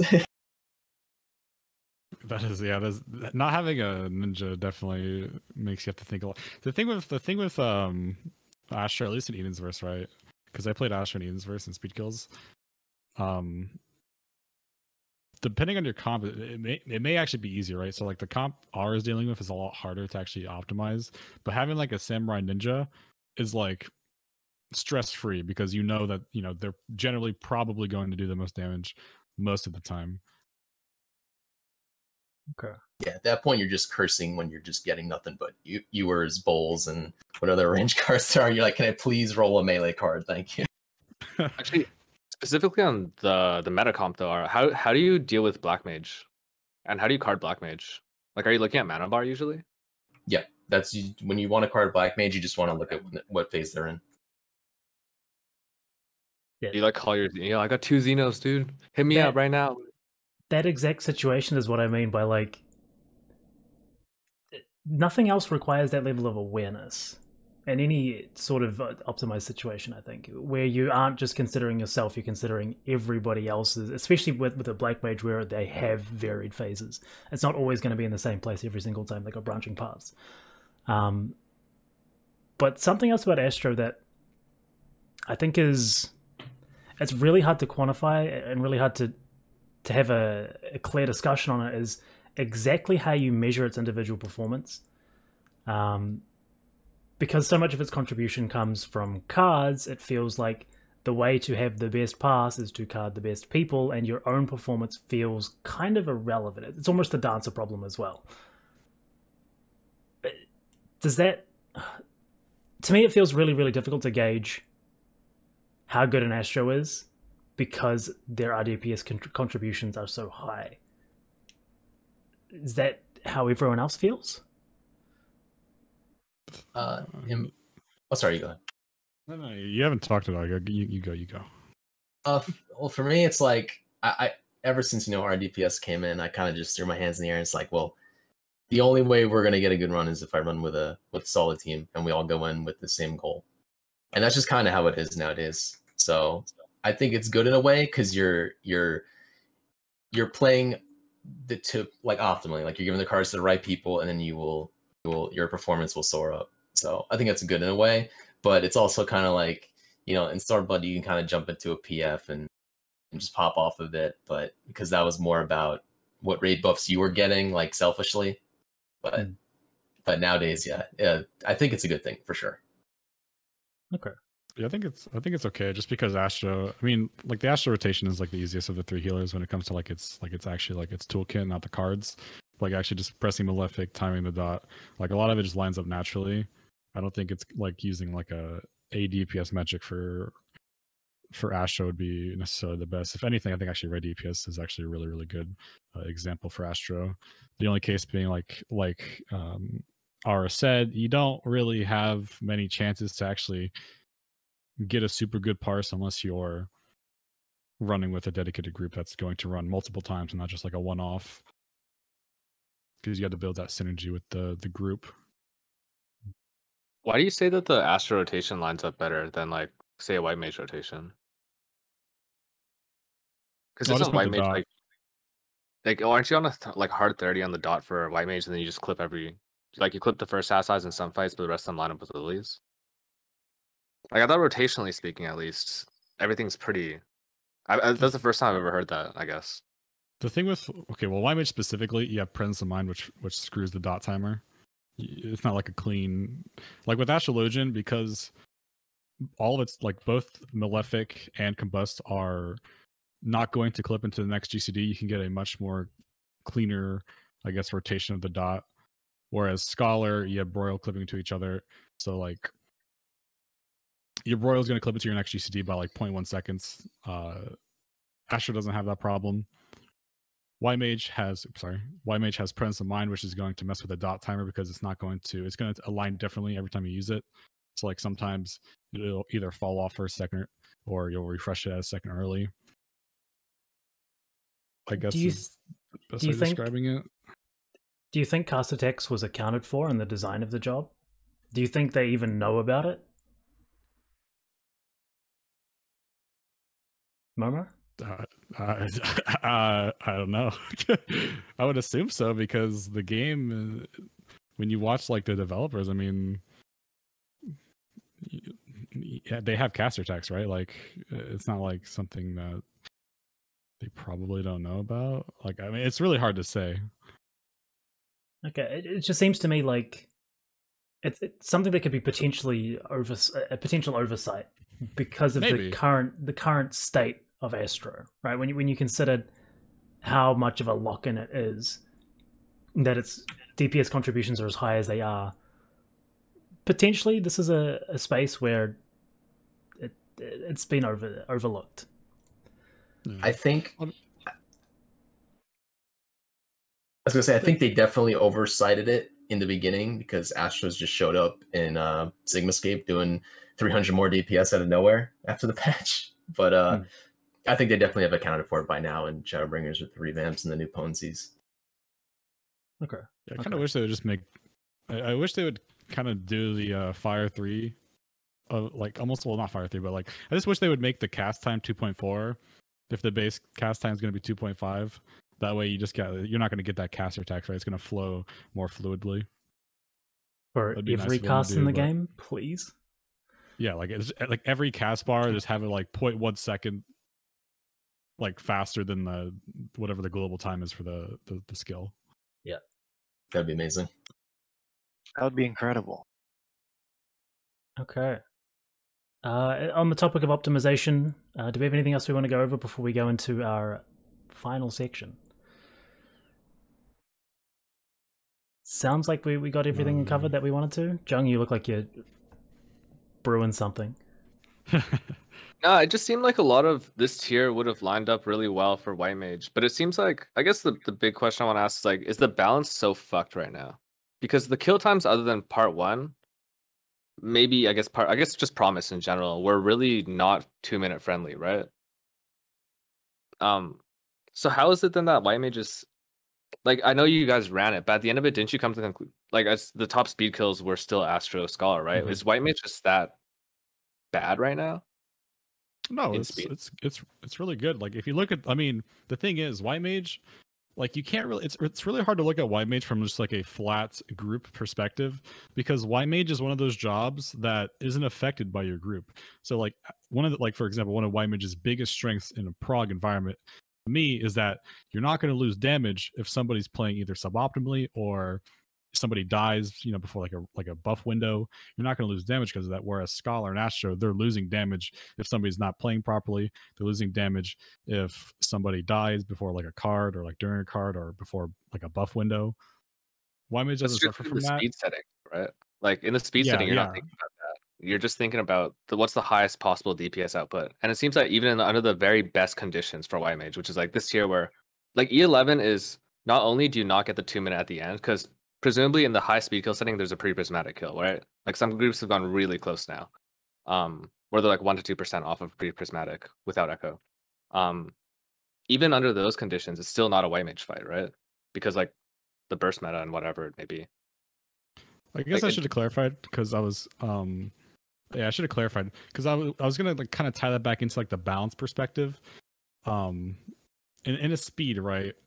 White Mages do the most like damage under buffs generally. Like a good White Mage is going to have more of a higher ADPS or ADPS plus in that regard, because when you're looking at healers, you got to combine their ADPS with their raid buff, right? White Mages pulls a little bit ahead because of that, because they're doing more damage under buffs, because a good White Mage is going to try to get miseries under raid buffs. They're going to try to time their sizes under raid buff without like losing anything. So you're getting a lot of damage there. And like generally a White Mage is like anywhere from like, I think I was like 50 higher than like a Scholar under raid buffs, which is pretty, that's a pretty generous amount considering that the gap between like a good White Mage and or a top White Mage and a top Scholar is only like 100, maybe 200 DPS considering the comp and raid DPS. But when you take into account that you're doing more like damage under buffs, it closes that gap even more. So I think they're really balanced, honestly. I didn't realize that you were pulling ahead there. Sorry. You think then that the results are a group thing as opposed to a Scholar is just better than White Mage thing? Because I it's think shown Scholar's that better than White Mage. okay, that's kind of the conclusion that I think Jung was trying to Oh put yeah, us towards. but I don't think they're like I don't think they're like they're not like okay. When I think of balance, I think of like this is one example I like to bring up a lot is Stormblood was awful for White Mages. White Mages, if we had Stormblood balance right now, I did the math a while ago, and White Mages would be like 3k, 2k behind Scholars and Ashes right now if we had Stormblood balance. Like that was really bad balance. Like right now, it's only like not even like a percent maybe behind the top healer. Right. Yeah, but I'm okay. jobless as a dragoon because I'm 1% behind ninja. Well, Like- that sounds that's sad. That's what we Okay. call mid-core Yo, beat him up. problems. Thanks, dude. To beat him up. I mean, that's stupid. I mean, like, yeah, like Dragoon right Well, now just- is also really strong because of the buffs, right? So, like, I don't know why you wouldn't want to bring one. Yeah, I think it's possible now. There's certain fights again, like particularly E10, where a 3-minute class might have viability. But yeah. I mean, even before, I think even Aura was running with a Dragoon for like a little bit with Fiona. Yeah. Yeah, but Fiona's a beast. Built different. I'm gonna move on to. Do you wanna touch on the Endwalker shit? Yeah. This is actually Fluffy. yeah. There's a lot that could go into this. I think we should try to keep it somewhat concise, though. Endwalker's going to change a shit ton, right? Astro is going to fundamentally change. The roles are being finally clearly defined into pure and shield healer. So kits are going to change. What do we think is going to be the first of all? How do we think Sage is going to fit into this? And second of all, what do we think is going to happen to everything else around it? Now we'll start with Kia and we'll go around. How is Sage going to fit into all this? Well, everybody's going to be playing Sage.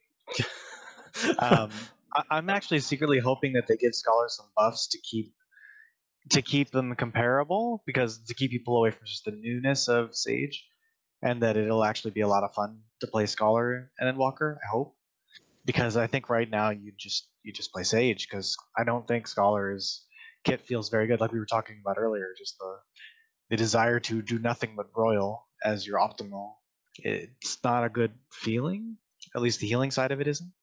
Yeah, actually, I've noticed. I'll just interject for a second. When you think about the newer jobs that have been added or recently reworked, they all feel really nice to play and press buttons on. Gunbreaker feels really satisfying. So you can imagine Sage is going to feel the same, which, even if it performs worse than Scholar, will probably just draw people away from it for that fact alone, that it's going to feel better. Sorry, carry on. No, yeah, you're definitely right. So my hope is that they realize that ahead of time as well, and that Scholar gets rebalanced in some way. Keep hoping for the 1.5 second broil, but that's probably not going to happen. It'd be awesome. Never. That's never. If they have Ruin 2 in their kit, that is never happening. Based on Ruin the 2 is trailers. damage loss. Go ahead. Based on the trailers? Sorry. Based on the Sage trailer, the cast bar is 2.5 second global, so we'll see, I guess, if they actually, because I feel like if they're going to do that to Scholar, they'd also do it to the other healers. Oh. Yeah. I don't think they're actually going to do that, but they have to find some way. I mean, even just bringing back Miasma 2 as an example, like we were talking about in Stormblood, would be huge for playing Scholar and having it feel great again. But as far as where Sage fits in, we talk about that. It'll be interesting to see what they do with White Mage and Astro more in particular, now that they're directly competing for a spot, instead of potentially being paired together all the time. I'm very curious how that shapes up, or if double region healer is still a thing you can do. Like, are they going to divide the shield and non-shield healer? Like, are they going to give you stats, passive stats, like they do for the other roles for having one or the other, or can you still run double region healer? Because if you can run both double region healer, I wouldn't be surprised if that's still meta for like speed kills, Ned Walker. So I'm thinking about that a bit.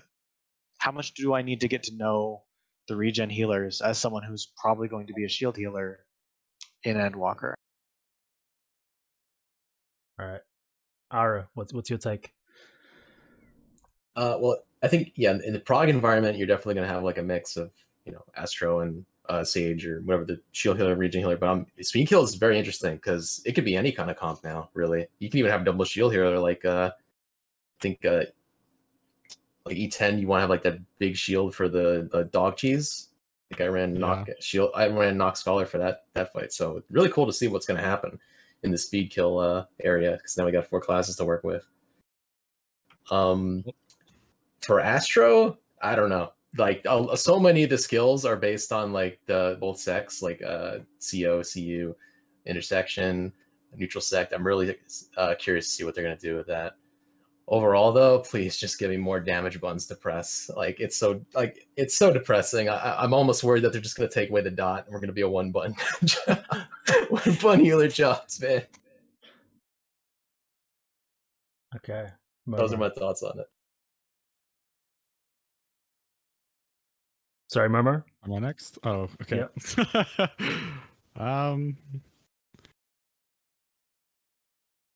I mean, I've always wanted them to kind of split Astro because I feel like they always back themselves up into a corner, trying to make Astro the best of both worlds. You know, like you can't really have like a region and shield healer and have it be balanced. Especially like, I mean, it kind of shows in Shadowbringers like neutral sect is like, the most busted skill in the game because you can just cover if like, a scholar dies and then you can just shield for them or whatever. As for speculations, I kind of just hope they make Sage the Y mage of shield healers if they do. That way, assuming they keep it the same toolkits, Scholar will be the raid buff healer for shield healers, Astra will be the regen buff healer, and then Y mage will be the regen pure damage, and then Sage will be the pure damage shield healer. That way, it's like probably the most balance. I mean, I feel like that's what they're going to do too, because that's like that's probably the easiest way to balance the roles. I feel like if they gave Sage, especially the way they talked about Sage, talking about like buffing its own toolkit, makes me think that they're just going to split them like down the middle, 1 pure, 1 buff for each role for healers. They released like an edgy solo, selfish DPS, new class, nice aesthetic healer. Every single person is gonna flock to play that shit. Like no question, man. Like I mean, I'm playing Scholars. So you said edgy just then, and it actually, I didn't think of it in the EDGY sense. I thought of it in the EGI sense. And we've had hints that potentially edgies, as in summoner edgies, are going away. Do we think that could also be applied to Scholar? That the fairy is going to be gone or integrated in its actual buttons it presses now and not a fucking pet? God, I hate pets in this game. Huge nerf. I mean, depending on how they implement it, but is it something that could happen? It's something that could happen, yeah. I'd be sincerely disappointed, but yeah, it could. Every single step of the way of reducing or simplifying the pet has been disappointing. I wanted them to fix quality of life for so long, and I feel like they've only just oversimplified and made it more awful to use. The fairy's never been at a worse place, in my opinion, in all of Scholar's history, than it is right now. And I hate it. So if they got rid of it entirely, it just feels like, I don't know, the end of a long line of nerfing that poor pet. I think even pre 4.3 Scholar felt a lot better than today's Scholar. And pre 4.3 was clunky, if Kia or even Ara remembers that. Yeah, that was definitely back when you would press Fake Covenant, and I mean, to be honest, it would act the same way now, except it was just off GCD, where it would just like pop up like either 3 or 4 seconds after you use it. It wasn't reactive. But like, I don't really like, why are they so afraid of keeping the pet off on the off GCD when Astro exists? It doesn't really make sense to me. Yeah, I miss Whispering Dawn and the Illumination and Fake Covenant being usable while you're doing something else. There's nothing wrong with that. And it's just now, it's harder to weave, and you just don't want to push the button. It's still unresponsive. Yeah. Scholar still locks itself out of its own abilities at several sections throughout the fight, just naturally. Yeah. Can't dissipate under Seraph. Can't summon away Seraph. Your abilities under Seraph sometimes will ghost. Exactly, I was going to say that. Now thanks to Seraph, you got to deal with your abilities getting ghosted because she pieces out when you have stuff queued up. So that was actually a change that happened later on, right? There was the ability at some point to, and was it consolation straight away? Yeah. And then they took that away, right? Was there a reason? Did they like ever? a delay. Did they ever specify why they did that? I think it's just because it wasn't intended to be. I think it was because people were complaining that you weren't getting the full like duration of Seraph because it was like only 20 seconds long or something. Which, I mean, I would honestly rather have like a shorter Seraph duration that's more responsive than a actual 20-second duration, because that actually is a good point. You brought that up because in Titan we actually used consolation at a certain point at the start of the fight to heal something, and after that change they actually made it to where it didn't work anymore because consolation just didn't come out fast enough, which was really irritating, and actually that's one of the reasons why I have such hatred for that change. Like, Yeah, you would do. It's stupid. I don't know why they thought that was a good idea. So before we move on, we have I totally forgot about this, but we got to rapid fire these Q&As real quick. There's a lot of these that we have answered, but I still want to rapid fire some of these. So the first one's about free care and benefic, like crit benefic. What do? Get rid of that shit? Yeah, I would don't. not. I would not miss those. You want a non-healer's perspective? Tie them to the DPS button instead of the heal 1 button. Wait, what were you saying? No, I was gonna add on. It's like, yeah, it's a relic of a gone age. Okay. Selene or Eos? Selene or Eos? Eos, yeah. Really? Okay, whatever. Yes. What is the name of all the Keo's players cat? in PF? What? Wait, what? Sorry, I hate Selene because all the players in PF who used it in Party Finder and Stormblood, instead of using Eos, and they just griefed the co-healer. Oh, but they saw it. Right. Yeah, Yeah. but they saw that in a speed kill, so that's what they have to do now. Yeah. Sick Selene. Yeah. Good times. Yeah, they'll leave it on auto cast. Okay, yeah, what is the name of cat? They like Dude, Keo, them, so. this question has been asked like many times now. What was the question? Sorry. What's the name of your cat? My cat's name is Keo, and it is confusing. Is it actually? Yeah. Yes. Oh, it's cute. Ara, I think this is for you. Would you imagine it's difficult to play Astro with the controller, given how cards work and how you never want to use a macro ideally? No, I think I've seen many people play it, like more JP players play control. It's just something you really got to get used to. And just like sit down and build a muscle memory, which will be fine. Right. And then I guess this is probably the last Q&A I want to touch on. Do you think do you think basically there's too much defensive raid utility right now in the game with like Paladin existing and TBN, and especially with TTPS, you guys run double Addle and there's so much magic damage. What do you think about, I guess, the level of raid utility from the perspective of healing? There's not enough mitigation IMO. I don't think there's enough. It was perfect. I think there should be more damage. Yeah. Yeah, I miss APOC. I miss. I was gonna say APOC. They should bring back more buttons, and just definitely agreed. increase the raid damage overall. I feel like this whole expansion, they didn't really account for tank stance being permanently on outside of the tank busters, and like this just goes back to the auto attack thing. But yeah, it should be more damage for sure. Okay, there was a lot of repeat stuff, but we got to do the last thing. And there's no opting out. This is important. This week, we're finally adding in our competitive element. And it's our list of the week. Sfia, do you wanna outline this? This is all yours, man. This was your topic. No. Your Come on, idea. man. We're both passionate about this idea because we both struggled through it. Yeah, but this was your idea. So I'll leave this one to you. So we've already sent this to our guests as per usual, but our list of the week this week is your top 2 best broke college student meals. Now, I don't know, maybe some of you guys have never been a broke college student. Maybe some of us still are a broke college student. But yeah, that's our list for the week. I'm hoping you guys have prep for this. I'm ready to just blast. We usually let our guests start first, so who should we start with this week? Who's ready to go? We'll start with Momo. Go clockwise from there. I used to have a friend who would for like a cheap meal, he would get like one of those like bags of Spam, and then like a pack of ramen, and he would just eat the hard ramen, uncooked ramen, with like a piece of like yeah. Yeah. Don't ask me why, but I mean, sometimes you got to do what you got to do. Oh. Okay. Wait. Are we talking like broke college student to the point where you don't have boiling water? Because that's actually No, next but, level. I, mean, it's I like a didn't think that sandwich, far. right? It's like a cheap sandwich of sorts, right? Like I don't think you'd want to eat Sam with. Yeah. Oh, that is nasty. But all right. Okay. Yikes. And do you have a second one? No, Yeah, I the don't have a second second one. What do you I know don't have a have one. second one? I couldn't think of one. That's You can like only that's the afford only one meal.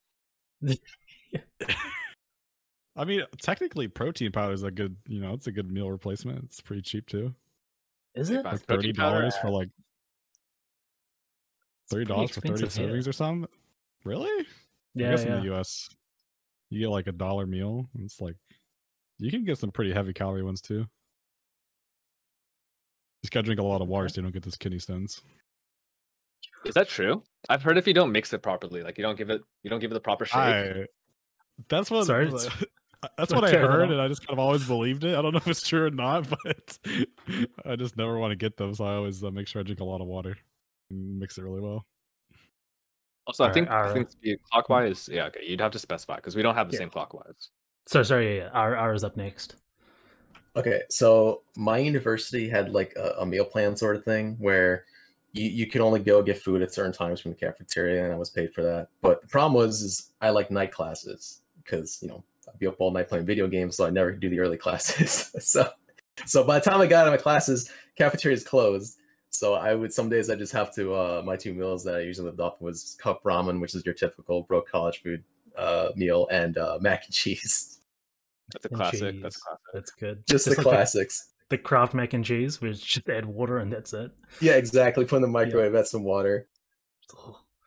Tastes like plastic, but you still enjoy it. Ugh. Okay. All right. Next up, we watch got cooking shows to make it taste better. All right, Kia. You've already taken my two obvious picks, so I'll just go with something a little different, which was I used to always make spaghetti. Just I always thought it was pretty cheap. Yeah, The pasta's really noodles cheap. themselves, yeah, all the pastas are really cheap, and spaghetti was one of those things where you could at least have a little bit of freedom with the sauce to give it some taste, but it's hard when you're a starving college student. So ramen and spaghetti would definitely be my two picks.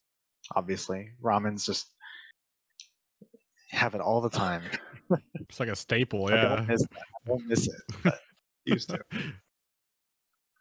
Man, so Jung knows my one, and it's really bad. It's like Momo was talking about his ramen spam sandwich, and this is kind of on that level. I don't know when I started doing this, but God, it's really awful just to even say. You take a piece of plain white bread, you put butter on it, you put salt and pepper, and then you microwave it.